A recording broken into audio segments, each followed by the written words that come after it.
संपूर्ण दुनिया से जो आता है उसमें भी लेने लायक क्या है, उसको देशानुकूल कैसे बनाते, ऐसा विचार करना पड़ेगा।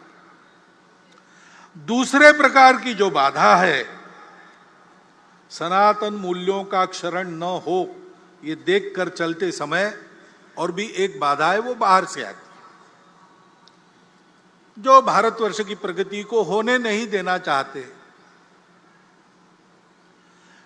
उसलिए भारतवर्ष के समाज में किसी प्रकार का सद्भाव, सामंजस्य जो नहीं चाहते,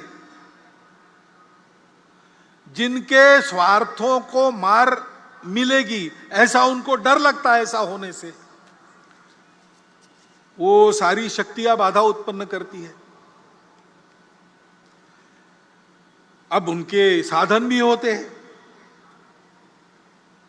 अपना स्वार्थ साधने के लिए असत्य विमर्श पैदा करते हैं, गलत विमर्श पैदा करते हैं, हमको भटकाने के लिए, हमारे मन में द्वेष उत्पन्न करने का प्रयास करते हैं, हमारे बीच दूरियां बढ़ाने का प्रयास करते हैं।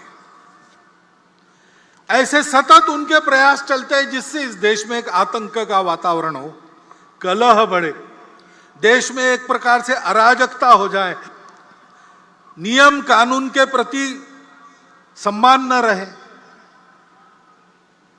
किसी को और कोई बंधन न रहे, डर न रहे, अनुशासन न रहे।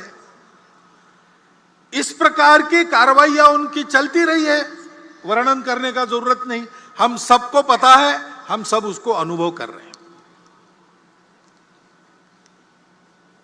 और हम उनको पैठ दे इसलिए वो हमसे नजदीकी जताते हैं, जाति के नाम पर, पंथ संप्रदाय के नाम पर, अपने निहित स्वार्थों के नाम पर भी हमारे हमदर्द बनकर आते हैं।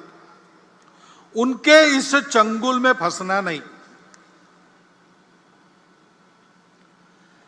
राष्ट्र विरोधी ऐसी बातों का निर्भयतापूर्वक और निर्मोही होकर अपने पराये का विचार न करते हुए हमको निषेध ही करना पड़ेगा, प्रतिकार भी करना पड़ेगा। शासन प्रशासन इनको नियंत्रित या निर्मूल करने का जो प्रयास करता है उसमें उनके सहयोगी बनना पड़ेगा। ये कार्रवाइयां चल रही है, भोलेपन से समाज उसमें फंसे नहीं। एक बहुत पुराना मराठी भावगीत मुझे याद आता है, शायद लता जी ने ही गाया है। उसमें यह कहा गया है, वाढवीत भेद भावा दुष्टतोचा फिरतो कावा।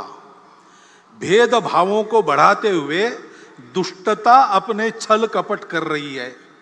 गाठुनिया भोळ्या जीवा अंधारात घालील घाव। अंधेरे में आघात करेंगे लोगों के भोलेपन का लाभ उठाकर। चित्त नित्य सावध ठेवा, नित्य सावधान रहो, एक लक्ष्य लाओ न डोळे, एक लक्ष्य के तरफ अपनी नजर गड़ा के रखो, उस लक्ष्य का भान रख के सावधान रहो। वो लक्ष्य क्या है? स्वाभाविक है, भारत का परम वैभव यही अपना लक्ष्य है। और इस लक्ष्य के लिए इस प्रकार सजगता से समाज का सबल और सफल सहयोग आवश्यक है। क्योंकि परिवर्तन आता है, परिवर्तन लाने वाले उपकरण रहते हैं, शासन है, प्रशासन है, समाज में तरह तरह के संगठन है, संस्थाएं हैं, एनजीओ काम करती है। लेकिन इन सबकी यशस्विता समाज का जब तक उनको समर्थन मिलता नहीं, समाज में जब तक वो परिवर्तन आता नहीं, तब तक ये सफल नहीं होती।